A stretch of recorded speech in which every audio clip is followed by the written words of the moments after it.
오늘 말씀은 우리가 자유와 해방 시리즈 말씀 중에 네 번째 잘못으로부터의 해방이라는 제목으로 말씀의 은혜를 나누고자 합니다. 우리가 인생을 살아가다 보면 여러 가지 실수와 잘못들을 할 때가 있어요, 없어요? 있죠. 저도 인생을 돌아보면 실수하고 잘못했을 때가 많더라고요. 그 중에서 제 인생을 돌아볼 때 가장 큰 실수, 가장 큰 잘못이 무엇인가 생각해 보면 하나님께서 저를 목회자로 처음 부르셨을 때 6년에서 7년간의 그 길이 제가 잘못 갔던 길이었더라고요. 저는 몇 번 여러분에게 간증하기도 했었는데 원래 학부 때는 경영학을 전공했어요. 목회를 처음부터 계획했던 게 아니라 경영학을 전공했고 저의 관심사는 어디에 있었냐면 돈 버는 데 관심이 있었습니다. 그래서 어, 정말 돈을 많이 벌어서 하나님의 나라를 위해서 내가 쓰임 받고 싶다 이런 마음은 있었지만 목회자로 전임 사역자로 하나님 앞에 헌신하겠다 그런 마음은 없었거든요. 그래서 제가 대학을 졸업하고 직장 생활을 하던 중에 하나님이 갑자기 저를 부르시는 거예요. 하나님의 부르심을 듣자마자 제가 순종했으면 참 좋았는데 저의 첫 번째 반응은 하나님 착각하시는 거 아니에요? 다른 사람 부르셔야 되는데 혹시 착각하신 것 같다고. 왜냐하면 저는 목회자로서 결단하고 헌신하려는 마음이 전혀 없고 혹시 하나님이 그렇게 저를 쓰고 싶으시면 제가 구했던 대로 돈을 많이 벌게 해주셔서 주의 일을 하는 선교사님, 목사님들 제가 많이 돕겠다고 그렇게 적당히 하나님과 협상하고 타협하려고 그랬거든요. 근데 하나님이 물러서지 않으시는 거예요. 계속해서 저를 목회자로 부르셨다고 말씀하시는 거예요. 버티다 안 돼서 결국 손들고 하나님 앞에 나왔거든요. 그래서 신학대학원에 들어가게 되었고 이제 목회자로서의 첫 걸음을 떼게 되었습니다. 그런데 신학대학원에 들어가자마자 저와 다른 목회자들의 차이점을 알게 됐어요. 그게 뭐냐면 다른 목회자들은 정말 기도를 열심히 하더라고요. 특별히 어느 때 기도를 열심히 했냐면 학기가 시작하면 기도실이 꽉 차요. 그래서 이 기도 소리를 좀 듣고 싶어서 귀를 기울였더니 어떤 기도를 하냐면 신학생들이 참 어려운 신학생들이 많거든요. 학비를 두고 기도하는 거예요. 학교를 다니긴 다니는데 학비를 내지 못해서 이 학비가 해결되지 못하면 내가 신학을 계속 배울 수 없는데 하나님 이 학비를 좀 해결할 수 있도록 길을 열어주세요. 이렇게 기도하는 거예요. 그러면 참 감동이 돼서 제가 하나님 앞에 같이 기도해야 되는데 이 교만한 영혼이 뭐라고 기도했냐면 그런다고 돈이 나오냐? 네. 제 마음속에 그런 생각이 드는 거예요. 그런다고 돈이 나오냐? 차라리 정신 차리고 밤에 치킨 배달이라도 하든지 아니면 저희 신학교 옆에 농수산 시장이 있었는데 이 야채나 이런 거를 이 승하차 해주면 돈을 많이 줘요. 그래서 그런 거 해서 학비를 마련할 생각을 해야지. 저렇게 틀어박혀서 기도한다고 돈이 생기나? 제가 그런 생각을 했어요. 그러면서 교만해가지고 하나님 앞에 이런 기도를 했어요. 하나님 저를 좀만 도와주시면 제가 한 10명 책임지겠습니다. 예. 그렇게 교만하게 기도를 했거든요. 그럼 저는 무슨 일을 했느냐? 이제 낮에는 공부를 해야 되니까 직장을 그만뒀거든요. 네, 직장을 그만두고 밤에 돈 벌 수 있는 일을 찾았어요. 밤에 돈을 버는데 그래도 조금 이렇게 공의롭게 돈을 벌 수 있는 일이 무엇일까 이렇게 찾다 보니까 학원에서 아이들을 가르치는 일을 찾게 됐어요. 그래서 학원에 나가서 아이들을 가르쳤는데 처음에는 수강생도 늘어나고 제법 강사료도 많이 받는 거예요. 그래서 하나님이 정말 내 기도를 들으셨구나. 내가 조금만 더 하면 10사람 학비 내주겠는데? 이런 생각을 하면서 다니고 있었거든요. 그런데 그때가 사실은 IMF 직후였어요. 얼마 지나지 않아서 학원에서 강사들의 이 월급을 띄엄띄엄 주더니 아예 주지 않는 시간들이 막 생기는 거예요. 이 학부모들이 어려우니까 아이들을 점점 학원에 보내지 못하는 상황들이 생겼던 거죠. 그래도 열심히 하면 무언가 방법이 생기겠지 하는 생각에 제가 매일 낮 3시부터 학원에 출근해서 새벽 2시까지 아이들을 가르쳤거든요. 그렇게 쉬지 않고 아이들을 가르쳤고요. 그리고 3시쯤 집에 들어와서 신학 공부하고 5시쯤 잠들어서 7시에 가서 제가 6, 7년을 2시간만 자면서 살았어요. 그렇게 열심히 일하면 뭔가 될 줄 알았는데 제 손에는 한 푼도 들어오지 않는 거예요. 그 학원에서 1년 넘게 버티다가 도저히 안 돼서 다른 학원을 나가게 됐거든요. 몇 달 괜찮더니 얼마 안 돼서 또 그 학원도 강사료를 주지를 않는 거예요. 일이 너무 힘들고 어려워서 하나님 앞에 불평하고 원망하기 시작했어요. 아니 멀쩡히 직장 다니던 사람을 불러내서 주의 일을 시켰으면 하나님 책임지셔야지 어떻게 이러실 수가 있냐고 제가 막 투정했거든요. 하나님 이렇게 잠도 못 자고 이렇게 열심히 하는데 어떻게 하나님 나한테 그러실 수가 있냐고. 그러다가 하나님이 해결해 주실 줄 알았는데 해결이 안 되는 거예요. 방법이 없어서 제가 스스로 방법을 찾아야 되겠다 생각해서 제가 인맥을 동원해서 아는 선생님들 중에 우수한 강사진을 모아서 제가 학원을 차려버렸어요. 내가 차리면 내가 그래도 이거보단 낫겠다 생각을 하고 학원을 차려서 정말 더 열심히 일했거든요. 근데 선생님들 월급은 꼬박꼬박 주는데 저한테는 한 푼도 생기지 않는 거예요. 그러다가 결국 어떻게 됐냐면 망했어요. 그것도 아주 쫄딱 망했어요. 그래서 제가 망하는 분들의 심정을 너무 잘 알아요. 그때 제 모습을 거울에 비춰봤어요. 목회자의 모습은 온데간데 없더라고요. 스스로를 주체할 수 없을 정도의 분노에 가득 찬 어리석은 사람이 거기에 들어있는 거예요. 거울에. 그렇게 분노에 차서 세월을 지나고 몇 년 뒤에 하나님께서 저에게 깨닫게 하신 게 있어요. 그게 뭐냐면 저는 그동안 제가 그렇게 열심히 일하고 그렇게 열심히 학생들을 가르쳤는데 그 강사료를 주지 않는 원장님들에 대한 불만과 불평이 가득했는데 사실은 그게 아니라는 걸 알게 됐어요. 사실은 그 6년, 7년이 하나님이 저를 다루시는 시간이었더라고요. 그래서 저 때문에 오히려 학원들이 어렵게 된 걸 알았어요. 하나님이 저를 다루시려고 하다 보니까 그 학원들이 저 때문에 고난을 당하고 원장님들이 힘드셨더라고요. 몇 년이 지난 다음에 알게 된 거예요. 그래서 얼마나 죄송하든지 제가 분노할 게 아니라 사과를 드려야 될 일이더라고요. 그런데 오늘 본문에는요. 저와 같이 인생의 잘못된 길을 걸어갔던 사람이 등장해요. 그 사람이 누구냐? 바로 야곱이에요. 야곱. 야곱의 인생을 돌아보면 괜찮은 인생처럼 보여요. 하나님이 축복하신 사람처럼 보여요. 그런데 그가 걸어온 길을 돌아보고 그의 내면을 들여다보면 온갖 실수와 잘못의 범벅이 바로 이 야곱이라는 것을 알 수 있어요. 그래서 야곱은요 자존감도 매우 낮았고요. 마음속에는 탐욕만 가득한 사람이었어요. 실패감도 가득하고. 그런데 하나님은요 오늘 본문을 통해서 야곱을 이 실패와 좌절, 잘못과 허물에서 건지시고 구원해 주세요.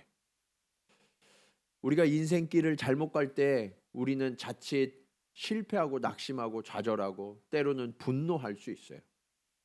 그런데 그런 저와 여러분을 하나님이 그냥 두지 아니하시고 우리를 찾아오셔서 건지시고 구원해 주시는 은혜의 아버지시다라고 말씀하세요. 간절히 바라기는 오늘 말씀을 듣는 저와 여러분이 우리의 실수와 잘못으로부터 우리를 건지시고 자유케 하시는 그 하나님의 은혜를 만나시기를 간절히 축원합니다. 그럼 우리가 어떻게 하면 실수와 잘못으로부터 해방될 수 있을까요? 첫 번째로 세상이 주는 성취와 하나님이 주시는 축복을 분별하셔야 돼요. 오늘 본문에 등장하는 이 야곱의 이름은요, 뒤따르는 자, 뒤꿈치를 잡는 자, 탐욕자라는 뜻의 이름을 가졌어요. 야곱은 겉보기에는 굉장히 착실한 사람처럼 보이고 엄마 옆에서 늘 잘 돕는 착한 아들처럼 보였어요. 그런데 조용하지만 사실은 그 마음속에는 음흉하고 교활한 수를 써서 내가 원하는 것을 언젠가는 반드시 얻어내고야 말겠다는 탐욕스러운 사람이 바로 야곱이었어요. 야곱은 어머니의 뱃속에 있을 때부터 형 에서와 자리를 두고 막 다투었거든요. 그렇게 형의 자리를 차지하려고 평생을 애쓰다가 결국은 아버지가 눈이 어두워진 그 틈을 타서 아버지를 속이고 형인 척해서 장자의 축복을 탈취했죠. 그 장자의 축복을 가지면 모든 것이 해결될 줄 알았는데 뒤늦게 이 사실을 안 형 에서가 분노해서 야곱을 죽이려 한다는 것을 알게 됐어요. 그래서 야곱은 너무 무서워서 밤중에 도망갑니다. 어디로 도망갔느냐? 하란으로. 외갓집이에요. 외갓집으로 도망을 갔어요. 그런데 거기에서 야곱은 인생의 전환점을 맞이하게 돼요. 어떤 전환점이냐? 자신의 탐욕과 속임수로 살아온 인생을 그대로 드러내고 그것을 그대로 되갚아준 사람을 만났는데 그가 누구냐? 외삼촌 라반이었어요. 네. 야곱은 오갈 데가 없는 처지가 됐잖아요. 그래서 외삼촌과 함께 살 수밖에 없었는데 그 집에 딱 들어가자마자 눈에 띄는 여성이 있는 거예요. 누군가 하고 봤더니 외사촌 동생인 라헬이었어요. 라헬. 삼촌에게 가서 제안을 합니다. 이 라헬과 결혼만 시켜주신다고 하면 제가 7년 동안 삭슬 받지 않고 삼촌의 일을 열심히 섬기겠습니다. 당시에는 이렇게 친척들끼리 결혼하는 것이 일반적인 일이었고 그리고 이렇게 믿는 가정끼리 결혼하는 것이 그래도 좋았기 때문에 이 라반은 야곱의 제안을 기쁨으로 받아들였어요. 야곱은 그 이야기를 듣는 순간 열심히 라헬을 얻기 위해서 일하기 시작했죠. 7년 동안 정말 쉬지 않고 일을 했어요. 근데 지금도 그런데 이 고대 근동 지방은 밤에 결혼식을 해요. 낮이 너무 뜨겁기 때문에 밤에 결혼식을 하고 첫날 밤을 딱 치르고 눈을 떠서 보니까 내 옆에 누워있는 아내가 내가 그토록 사랑하던 라헬이 아니라 그의 언니 레아였어요. 네. 삼촌이 자신을 속인 거예요. 너무 화가 나가고 삼촌에게 가서 따집니다. 그랬더니 삼촌이 얼굴색 하나 변하지 않고 이야기합니다. 야, 네가 우리 동네 전통을 잘 몰라서 그래. 우리 동네 전통은 동생을 언니보다 먼저 결혼시키는 법은 없어. 그러면 내가 지금부터 제안을 하나 할 테니까 잘 들어. 다시 7년을 열심히 일하면 내가 그 라헬을 너의 아내로 줄게. 예. 너무 화가 났지만 어쩔 수가 없잖아요. 그래서 삼촌의 제안을 받아들이고 7년을 열심히 노예처럼 일을 합니다. 14년이 지나고 야곱은 이제 두 아내를 데리고 떠나려고 해요. 그런데 이 삼촌 라반이 보니까 야곱을 하나님이 축복하셔서 야곱 때문에 우리 집이 잘 된다는 것을 알게 됐어요. 그래서 이 야곱을 놓치면 안 될 것 같아서 그러면 내가 지금부터는 너에게 품삯을 줄게 라고 이야기합니다. 그래서 다시 일하게 됐는데 야곱이 아내들에게 하는 이야기를 한번 들어보세요. 창세기 31장 6절에서 7절 상반절 말씀입니다. 그대들도 알거니와 내가 힘을 다하여 그대들의 아버지를 섬겼거늘 그대들의 아버지가 나를 어떻게 했어요? 속여서 품삯을 몇 번이나? 10번이나 변경하였느니라. 그동안 야곱은요, 누구를 속이고 누구 것을 탈취하는 것이 야곱의 인생이었단 말이에요. 그런데 지금 자기보다 더한 사람을 만났어요. 자기보다 더한 사람을 만나서 철저하게 속임을 당하고 자기가 가진 것들을 빼앗기는 그런 인생을 살게 되고 말았던 거예요. 예. 게다가 삼촌은요, 끝까지 자신의 잘못을 인정하지 않아요. 예. 43절 말씀 보시면 야곱이 떠나갈 때 한 이야기거든요. 라반이 야곱에게 대답하여 이르되 딸들은 내 딸이요 자식들은 내 자식이요 양떼는 내 양떼요 내가 보는 것은 다 내 것이라 내가 오늘 내 딸과 그들이 낳은 자식들에게 무엇을 하겠느냐라고 말하고 있어요. 여러분, 야곱이 아내를 얻은 것도 정말 노예처럼 쉬지 않고 열심히 일해서 얻은 거잖아요. 그렇죠? 그가 열심히 일해서 또 이 짐승과 소유를 다 얻은 거란 말이에요. 20년 동안이나. 그런데 라반이 그걸 인정해요, 안 해요? 인정하지 않아요. 다 내 건데 네가 가져가는 거야. 그렇게 이야기하고 있는 거예요. 그런데 왜 이런 일이 일어날까요? 왜 이런 일?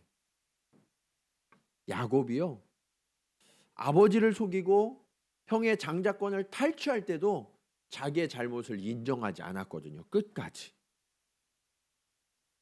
하나님께서는요, 라반의 이런 모습을 통해서 거울처럼 야곱의 허물과 잘못을 드러내고 계셨던 거예요. 어쩌면 야곱은 이 시간들을 통해서 자신이 속인 아버지 이삭과 형 에서의 마음을 이해하게 되었을지 몰라요. 그리고 그 과정에서 아주 중요한 사실을 깨닫게 됩니다. 7절 하반절에서 9절 말씀입니다. 그러나 하나님이 그를 막으사 나를 해치지 못하게 하셨으면, 누가 막으셨어요? 하나님이 막으셨다는 거예요.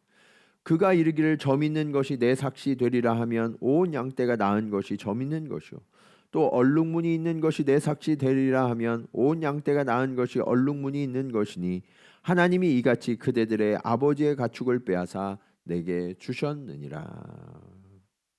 무슨 얘기냐면 처음에는 이 라반의 양과 염소는요, 얼룩무늬가 없고 점이 없어요. 예. 흰색과 검은색밖에 없었단 말이에요. 그래서 그 흰색과 검은색이 교합을 하면 거기에서 나는 것은 흰색과 검은색이 나는 게 당연했단 말이에요.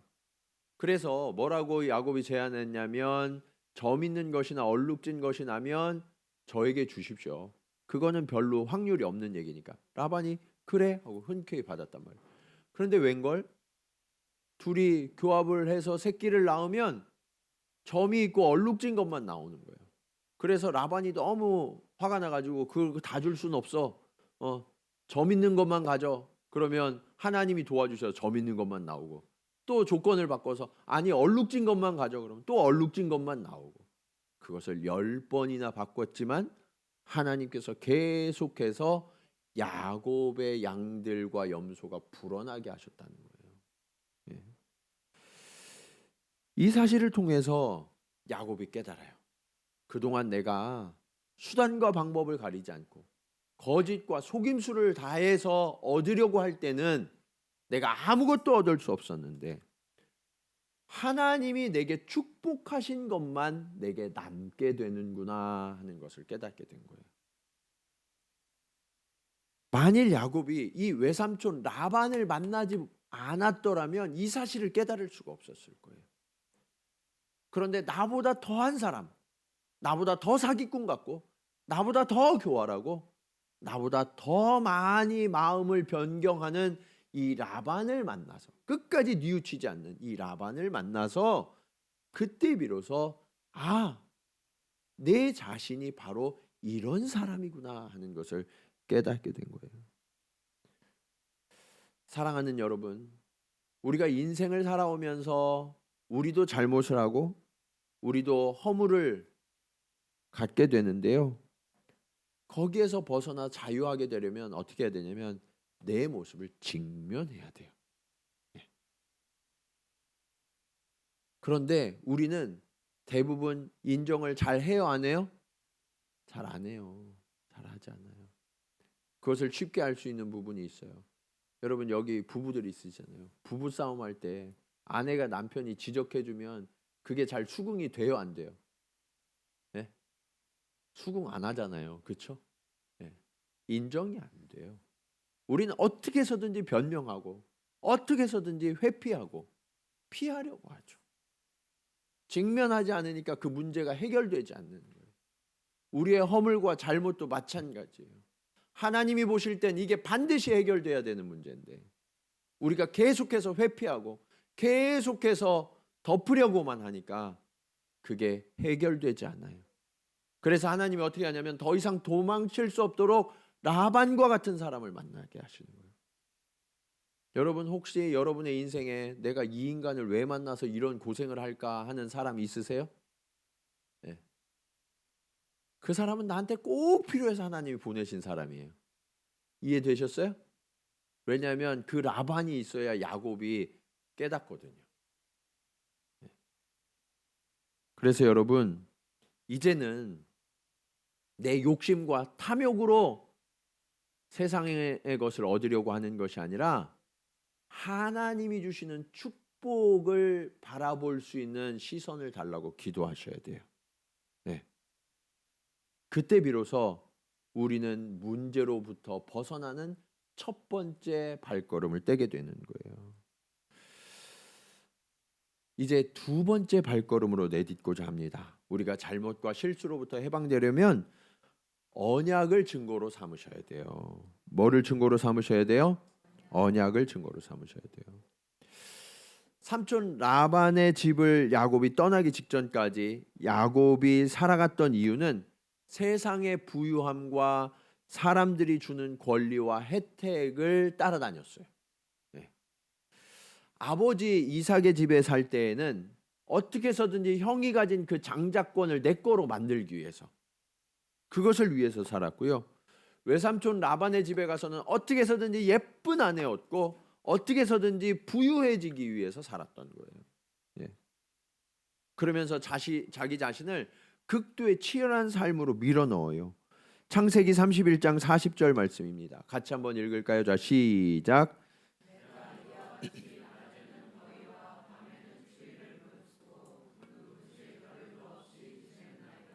야곱이 얼마나 열심히 살았는지 이해되시죠? 눈 붙일 겨를도 없이요. 예. 추위와 더위도 마다하지 않고 그렇게 열심히 살았던 노예처럼 살았던 거예요. 그리고 나서 이제 하나님이 축복해 주셔서 고향으로 돌아가는데 그 돌아가는 모습이 어땠느냐? 창세기 31장 20절 말씀입니다. 야곱은 그 거취를 아람 사람 라반에게 말했어요? 말하지 않았어요? 말하지 않고 가만히 떠났더라라고 말씀하고 있어요. 사실 야곱은요 형의 축복을 탈취한 다음에도 말하지 않고 도망쳤거든요. 지금도 라반에게서 부자가 된 다음에 도망치고 있는 거예요. 네. 왜 그럴까? 왜 그럴까? 그의 마음속에 해결되지 않는 문제가 있었어요. 네. 겉으로 볼 때에는 야곱이 더 이상 삼촌 라반과 함께하는 게 어려워서 나가고 있는 것처럼 보여요. 1절과 2절 말씀 한번 볼까요? 야곱이 라반의 아들들이 하는 말을 들은즉 야곱이 우리 아버지의 소유를 다 빼앗고 우리 아버지의 소유로 말미암아 이 모든 재물을 모았다 하는지라. 야곱이 라반의 안색을 본즉 자기에게 대하여 어떻다고요? 전과 같지 아니하니라. 외사촌들과 삼촌의 말하는 것과 표정이 달라졌다는 거예요. 나를 바라보는 그 삼촌이 불그락푸르락해요. 선대하지 않는 거예요. 그리고 눈에선 막 레이저가 막 나와요. 그래서 야 삼촌이랑 같이 사는 게 바늘방석인 거예요. 여기에서 더 이상 있다가는 무슨 일이 생길지 모르겠다라고 생각하고 이제 떠나야 되겠다라고 생각하는데 야곱이 삼촌 집을 떠났던 근본적인 이유가 있어요. 13절 말씀입니다. 같이 읽을까요? 자, 시작.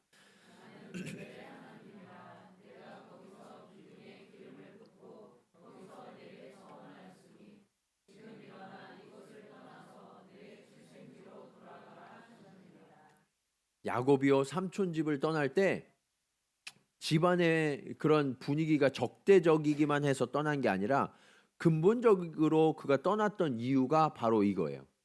베델의 하나님, 어디의 하나님이요? 베델의 하나님이 야곱을 찾아오신 거예요. 베델의 하나님은 어떤 하나님이요? 야곱이 처음에 형으로부터 도망칠 때 베델에서 하나님이 야곱을 찾아오셨어요. 그리고 그곳에서 내가 너와 함께하며 내가 어디로 가든지 너를 떠나지 아니하고 너를 복주어서 다시 이 땅으로 돌아오게 하리라 약속하신 하나님이셨어요. 그 하나님이 찾아오신 거예요. 약속의 하나님이. 그 약속의 하나님이 돌아오셔서 뭐라고 말씀하세요? 내 출생지로 내 고향으로 돌아가라 라고 명령하셨기 때문에 그 약속의 하나님의 명령을 따라서 고향으로 돌아가기로 한 거죠. 그럼에도 불구하고 해결되지 않은 문제가 있었어요. 삼촌에게 가서 말하기가 너무 무서운 거예요. 네. 그래서 어떻게 했어요? 밤에 몰래 가자. 밤에 몰래 가자고 도망을 친 거죠. 아마 이 목축업하는 사람들이었기 때문에 경계가 있잖아요. 목축업하는 사람들은 이 양을 치고 염소를 치고 하기 때문에 넓은 목축지를 자신의 집에 두어야 했기 때문에 양쪽 집의 경계가 좀 멀었던 것 같아요. 그래서 삼촌이 야곱이 도망쳤다는 것을 언제 알았냐면 3일 뒤에 알았어요. 3일 뒤에. 3일 뒤에 그것을 알고 라반이 너무 화가 나가지고 야곱을 막 따라잡습니다.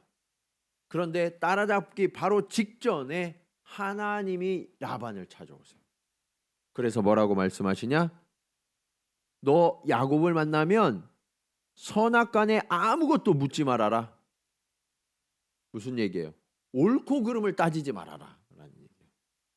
야곱이 잘했든지 못했든지 너 그거 따지지 마. 왜? 야곱은 내 사람이야. 여러분, 이게 하나님의 은혜예요. 우리는요, 사람들을 만나면 누가 잘했고 누가 잘못했는지 잘못을 따져요. 그렇죠? 네.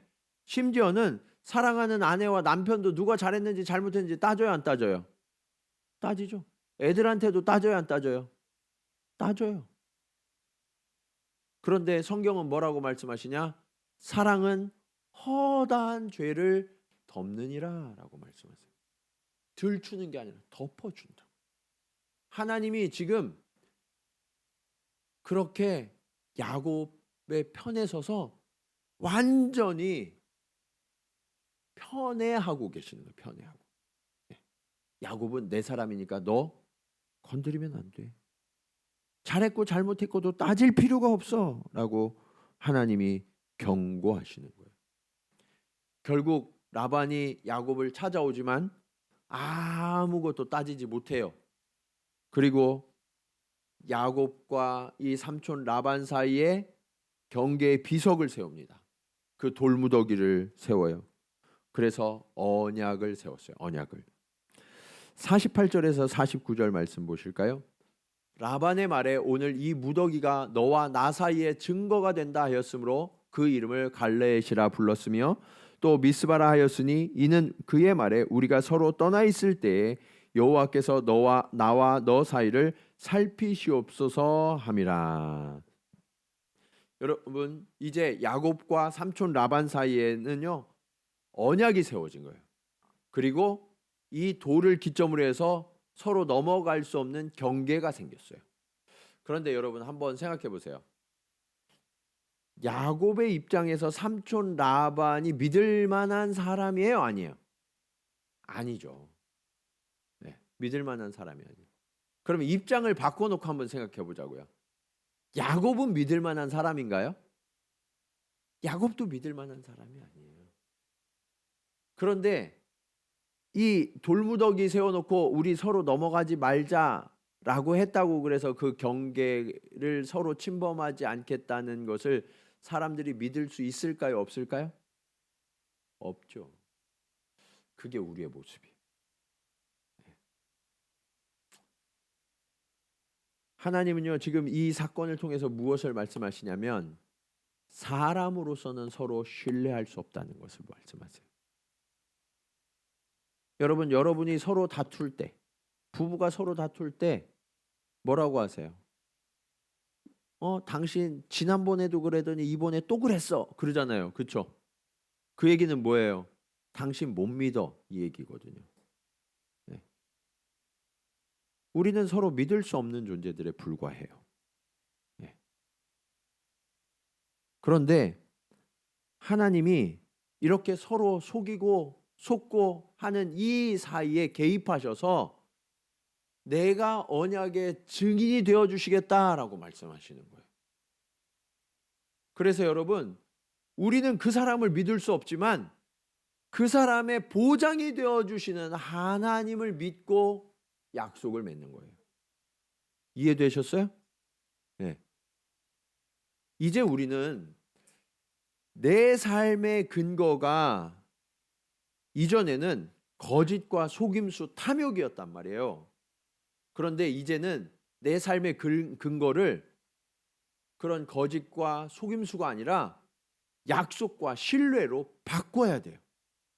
그래야 문제가 해결되어지고 내가 그 수많은 문제들로부터 벗어나게 되는 거예요.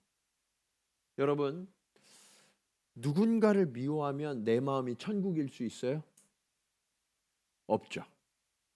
그런데 여러분의 마음속에 한 사람쯤은 미워하는 사람들이 있죠. 네. 용서가 안 되는 사람. 그 사람을 용서하지 않으면, 그 사람을 풀어 자유케 하지 않으면 나는 하나님의 은혜를 소유할 수가 없어요.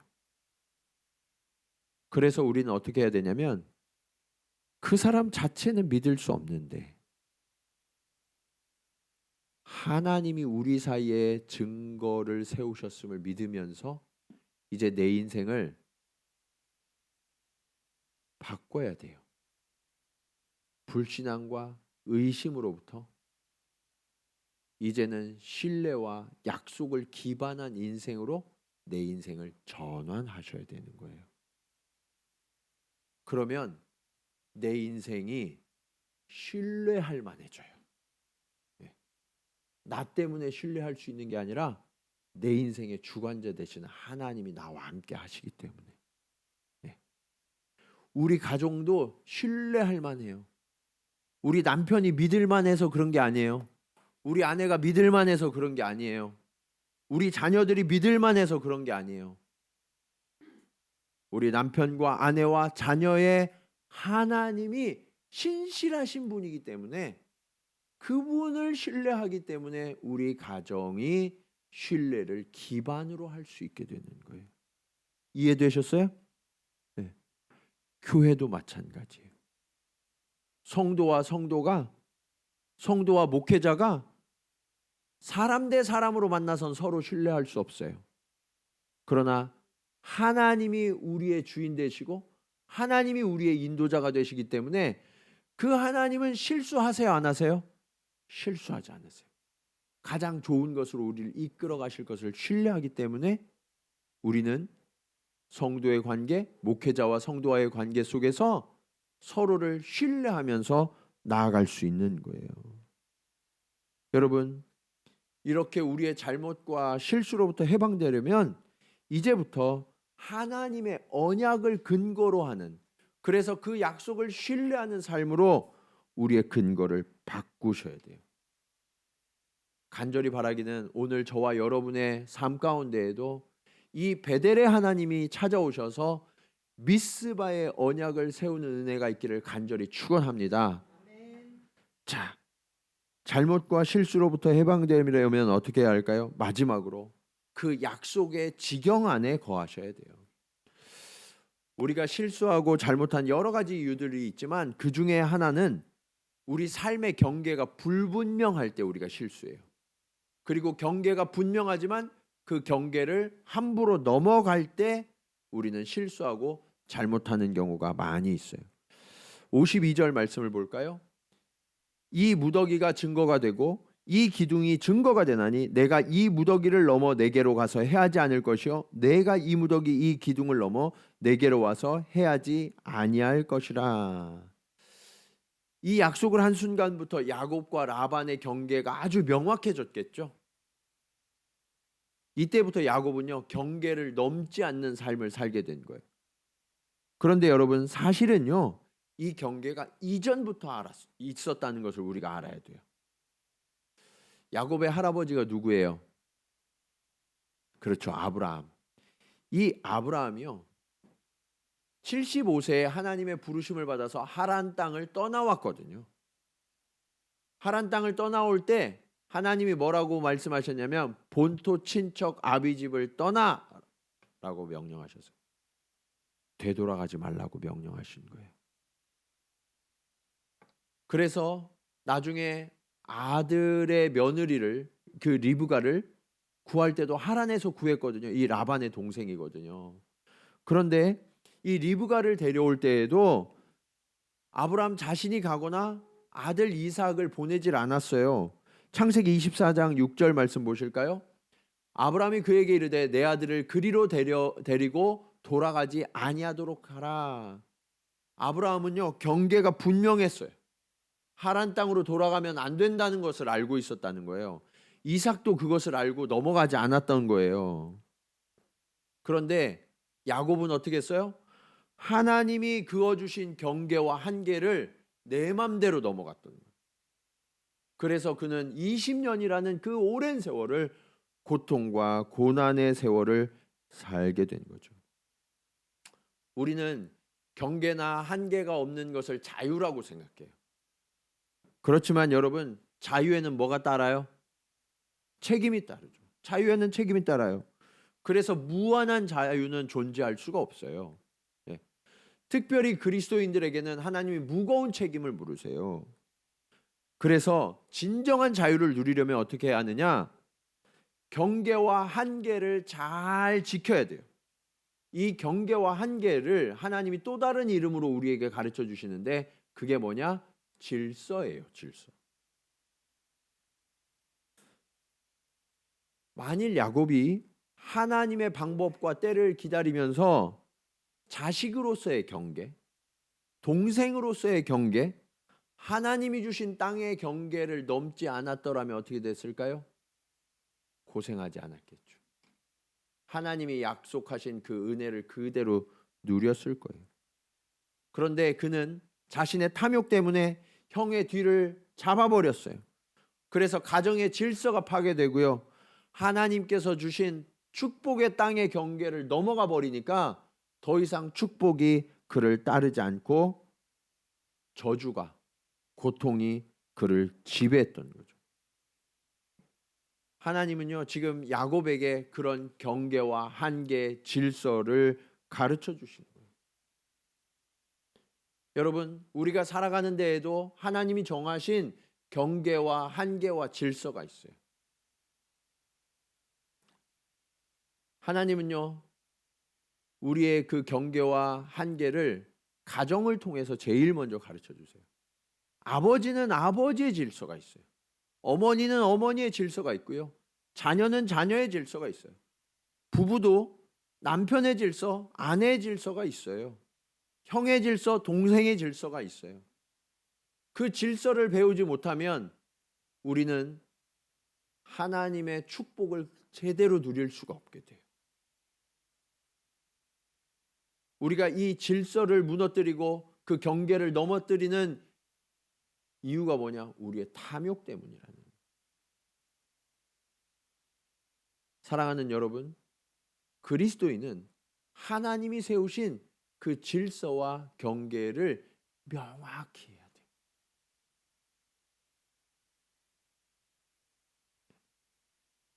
우리가 이 땅에서 살아가면서 많은 실수와 잘못들을 하죠. 그 대부분이 이 경계와 질서를 지키지 않아서 그래요. 네. 그런데 그런 잘못과 실수 때문에 내 마음이 무너지면 어떻게 되냐면 죄책감과 낮은 자존감이 들어오기도 하고요.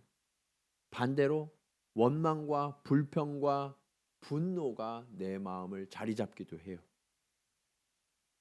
그래서 하나님이 아름다운 씨앗을 심어주신 내 마음밭이 이 원망과 불평과 분노 이런 것들로 엉망이 되어버려요. 완전 잡초밭이 되어버리고 하는 거예요. 그러다가 어떤 사람은 가시가 나서 상대까지도 막 찌르고 아프게 해요. 여러분, 우리 주변에 누군가 이렇게 좀 아프게 하는 사람들이 있죠.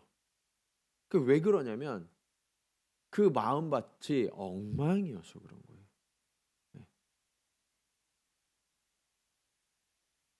여러분 주변에 혹시 그런 라반이 있으세요?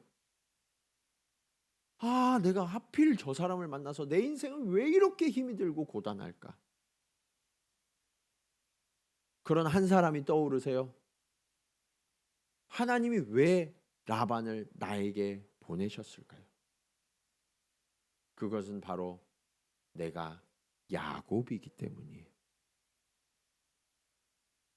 우리가 계속해서 도망치니까 하나님은 더 이상 도망칠 수 없도록 이 무절제와 탐욕을 그치도록 나와 똑같은 사람을, 아니 나보다 더한 사람을 통해서 나를 바라보게 하시는 거예요. 간절히 바라기는 이제 더 이상 도망치지 마시고 딱 멈추어 서서 우리의 허물과 우리의 잘못을 직면하는 시간이 되기를 축복합니다. 그게 축복이에요. 아프지만 축복이에요. 어때요? 좀 직면이 되셨어요? 네? 여러분이 야곱이라는 게 좀 직면이 되셨어요? 이걸 모르면 아직도 내가 문제에서 해결될 방법이 없어요. 네? 그걸 직면하셔야 돼요. 우리 연습 한번 할게요. 네, 그걸 직면하는 연습. 옆 사람을 쳐다보세요. 자, 두 분씩 이렇게 쳐다보시고, 자, 이렇게 인사하겠습니다. 문제투성이인 저를 참아주셔서 감사합니다. 자, 시작.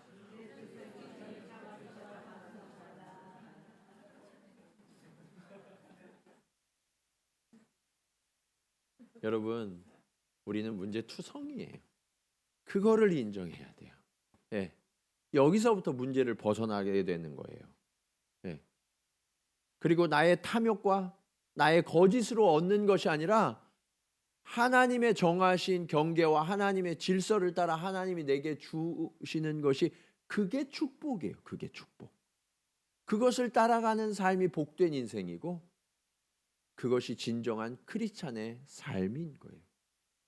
하나님은 오늘 이 야곱을 통해서 저와 여러분의 인생을 바로잡기를 원하세요. 오늘 저와 여러분 한 분 한 분이 혹시 인생의 잘못된 길을 걷고 계시는 분이 계시다면 이제 직면하셔서 돌아오셔야 돼요. 하나님이 처음부터 경계로 그어주신 땅, 그 땅으로 돌아와서 우리 삶에 이 불신앙과 서로 신뢰할 수 없었던 거짓으로 가득 찼던 우리 삶에 하나님의 약속의 이 미스바의 비석을 세우세요.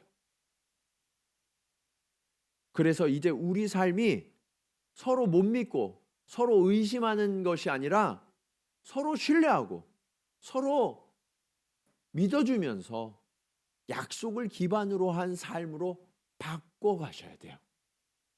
그래서 남편과 아내가 서로 믿어주고 부모와 자녀가 서로 믿어주고 성도와 성도가 서로 믿어주고 목회자와 성도가 서로 믿어주면서 하나님이 약속하신 그 축복이 어떤 것인지를 우리 삶으로 증명해내야 돼요. 하나님이 우리 사이에 증거가 되시겠다고 약속하셨잖아요.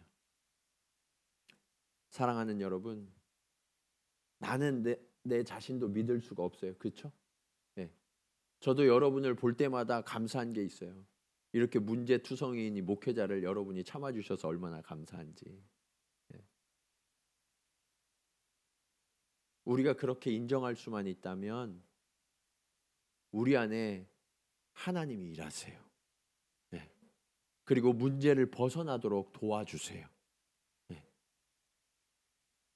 이렇게 문제를 벗어나서 진정한 자유와 해방을 누리며 서로를 함께 세워가는 아름다운 믿음의 공동체가 저와 여러분 우리 동경지구촌교회가 되기를 주님의 이름으로 간절히 축원합니다.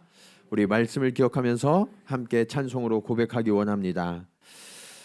우리의 삶을 돌아볼 때에는 정말 우리가 고백한 그 믿음과 너무나 다른 모습이죠. 그래서 우리는 낙심하고 좌절해요. 이런 나를 여전히 주님이 사랑해 주실까? 너무 자신 없지만 하나님은 여전히 우리를 사랑하신다고 말씀하십니다. 나를 떠나지 않으시고 나를 붙드시고 너는 내 것이라 약속해 주세요. 주님, 그 하나님의 약속, 베델과 미스바에 세우신 그 언약의 돌을 우리가 신뢰하면서 주님, 내가 믿음으로 나아갑니다. 주님, 내게도 그 미스바의 언약을 새롭게 하여 주시옵소서. 우리 그런 고백으로 함께 찬양 드리시겠습니다.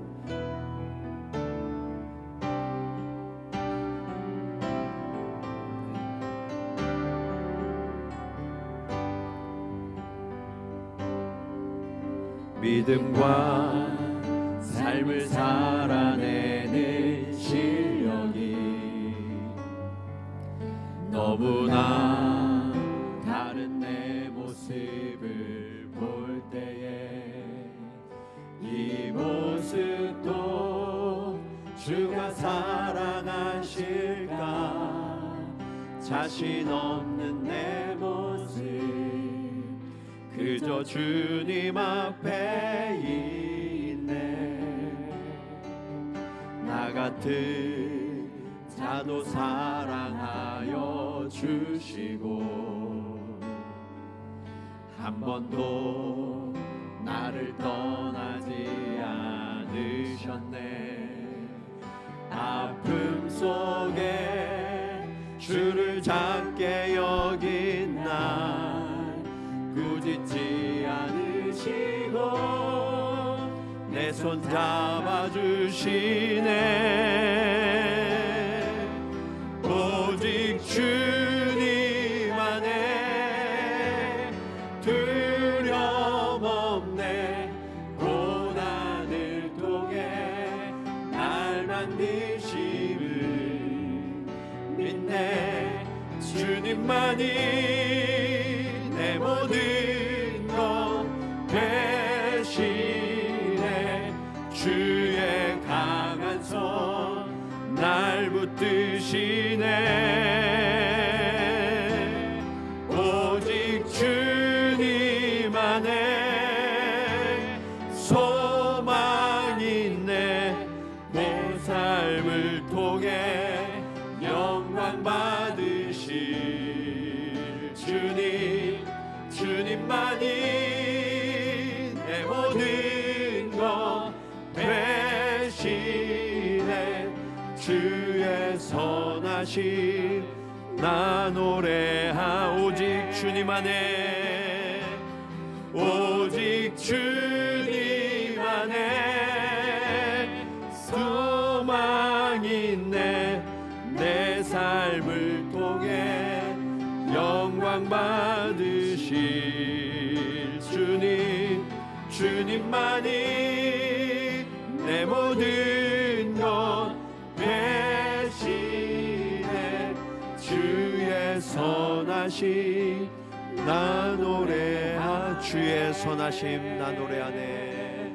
주의 선하심 나 노래하네. 우리 이 시간 말씀을 기억하면서 함께 기도할 때 하나님, 그렇습니다. 우리는 내가 야곱인 것을 깨닫지 못하고 내 인생 가운데 어떻게 저런 사람을 만날 수 있을까? 하나님이 어떻게 나를 돌아보지 않으시고 저런 사람을 만나게 하셔서 나를 이토록 고통스러운 자리로 나를 몰아넣으셨는가? 우리는 원망하고 불평하고 낙심하고 좌절해서 하나님의 은혜를 깨닫지 못하고 하나님의 은혜의 경계를 함부로 넘어버린 그런 어리석은 야곱이었음을 주님 고백하며 회개합니다. 주님, 더 이상 도망치지 않겠습니다. 주님, 더 이상 회피하지 않겠습니다. 더 이상 가면을 쓰고 다른 사람인 것처럼 살아오는 그런 헛된 삶을 이제는 그만하기로 주님 결단하며 회개합니다. 주여, 간절히 간구하기는 주님, 내가 속이는 자, 내가 발 뒤꿈치를 잡는 자, 뒤통수를 치는 탐욕자였음을 주님 고백하며 회개합니다. 주여, 이제는 세상이 주는 그런 탐욕의 열매가 아니라 하나님이 주시는 신령하고 거룩한 진정한 축복을 바라고 구하는 하나님의 사람이 될 수 있도록 주님 인도하여 주시옵소서. 함부로 질서를 넘어서거나 함부로 경계를 넘어서는 자 되지 아니하게 하시고 하나님이 주시는 자유의 진정한 가치를 깨달아서 늘 진리 안에 거하며 하나님이 주시는 그 축복, 그 하나님의 때와 하나님의 방법을 따라 소유하면서 그렇게 하나님 앞에 진정한 감사를 드리는, 그렇게 하나님이 주신 축복으로 세상과 나누고 이 세상에 하나님의 위대하심을 선포하는 약속의 자녀가 될 수 있도록 주님 우리를 변화시키고 우리를 회복시켜 주시옵소서. 간절한 마음으로 함께 기도 드리시겠습니다.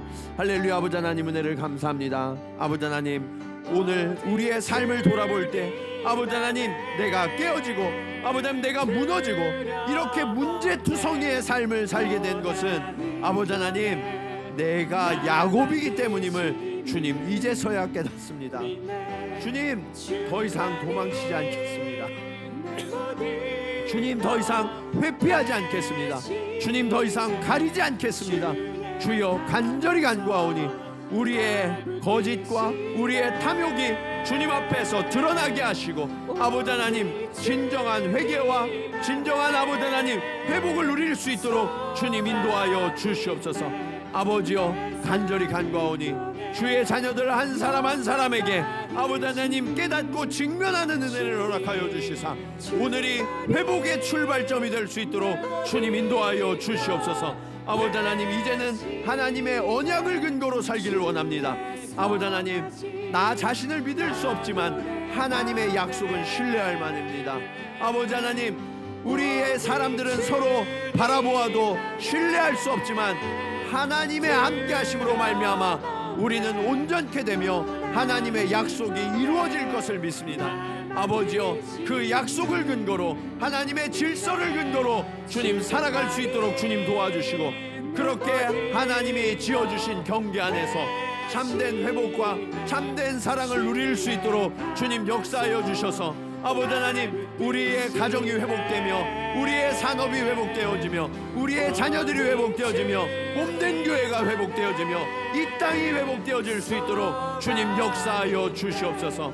아버지, 오늘 그렇게 우리가 약속의 자녀가 되기를 원합니다. 아버지 하나님, 우리 공동체가 약속의 공동체가 되기를 원합니다. 주여, 우리에게 명령하여 주셔서 아버지, 우리에게 찾아오셔서 이 미스바의 돌이 세워져서 약속을 근거로 신뢰를 근거로 살아갈 수 있도록 주여 인도하여 주시옵소서.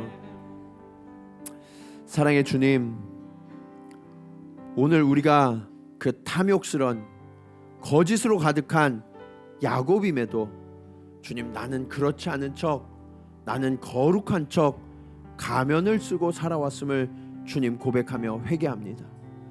주님, 이것을 깨닫지 못하는 동안 내 인생은 너무나 고통스러웠고 내 인생에 라반을 만나서 쓰리고 아픈 세월을 살아갈 수밖에 없었음을 주님 고백하며 회개합니다. 주여, 내가 오늘 직면해야 하는데 직면하지 아니하고 자꾸 뒤돌아가려고 하는 어리석은 마음이 있습니다. 주님, 이스라엘 백성이 뒤돌아가려고 했던 것처럼 주님, 롯의 아내가 뒤를 돌아보았다가 소금 기둥이 되었던 것처럼 주님, 우리도 뒤돌아가려는 마음이 있습니다. 주여, 주님이 떠나라 하신 그곳을 향하여 우리가 날마다 전진하게 하시고 뒤돌아보지 아니하도록, 뒤돌아가지 아니하도록 주님 경계가 명확한 자가 될 수 있도록 주님 인도하여 주시옵소서. 주님, 우리 삶에 하나님의 축복이 들어오고 하나님이 세우신 약속이, 신뢰가 우리 삶의 근거가 되게 하심을 믿습니다. 주님, 남편과 아내가 서로 신뢰하며 믿어주게 하시고, 자녀와 부모가 서로 신뢰하며 믿어주게 하시고, 성도들이 서로 믿어주게 하시고, 목회자와 성도가 서로 신뢰하게 하시고, 이웃과 서로 신뢰하게 하시고, 직장에서 서로 신뢰하는 그런 아름다운 미스바의 돌이 우리 인생 가운데에도 세워질 수 있도록 주님 역사하여 주시옵소서. 그래서 주님, 무너졌던 삶이 하나님의 약속으로 다시금 세워져서 이제는 속이는 야곱이 아니라 하나님의 축복인 이스라엘로 살아가는 당신의 복된 자녀들, 복된 가정들, 복된 우리 교회가 될 수 있도록 주님 인도하여 주시옵소서. 이제는 하나님의 약속을 따라 이 땅 가운데 오신 예수 그리스도의 은혜와 우리를 포기하지 아니하시고 끝까지 사랑하시는 아버지 하나님의 크신 사랑하심과 성령님의 감화감동 교통하심이 오늘 내 안에 야곱이 있음을 직면하여서 더 이상 도망가지도, 더 이상 회피하지도 않고 내 인생의 이 문제들을 주님 앞에 고백하며 회개하여서 완전히 해방되고 자유함을 얻어 하나님이 주시는 약속과 신뢰를 근거로 하나님의 지경 안에서 하나님이 주신 진정한 축복을 누리고 나누며 살아가기로 결단하며 나아가는 사랑하는 성도들의 걸음걸음 위에, 그들의 가정과 일터 위에 이제로부터 영원토록 함께 하시기를 간절히 축원하옵나이다. 아멘.